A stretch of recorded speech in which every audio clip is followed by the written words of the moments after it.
Mutungamiri wenyika President Emmerson Mnangagwa wonyerwa tsamba yatiri kuona kuti iri kunanga pane under 23 aiwa Lieutenant General Anselm Sanyatwe. Tichiona kuti vakomana vauya panguva inoi vasiri kufara nechirwere chakaitika mucabinet. Panoonekwa kunzi General Sanyatwe naVP Constantino Chiwenga vakanyatsokumira nechokwadi, vanyatsokumira vachiti we are not going to endorse, we are not going to support your constitutional amendments. Panguva ino tinoona kuti Anselm Sanyatwe otanga kupinda bisi akambofaiwa aiwa kumauto, now akuda kufaiwa again from the sports ministry. Ndoti wa subscribe like on the bell icon. Tinda paende washona anobuda chinyorera mutungamiri wenyika chiti Your Excellency Comrade President Emmerson Mnangagwa Murambwe, we kindly ask for your intervention on this matter. It is true that the Minister of Sports, yes, failed dismally in delivering on its promise.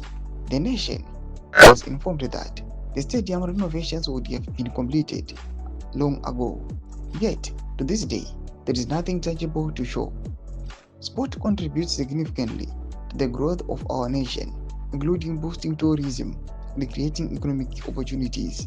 I say no to the sabotage of Vision 2030.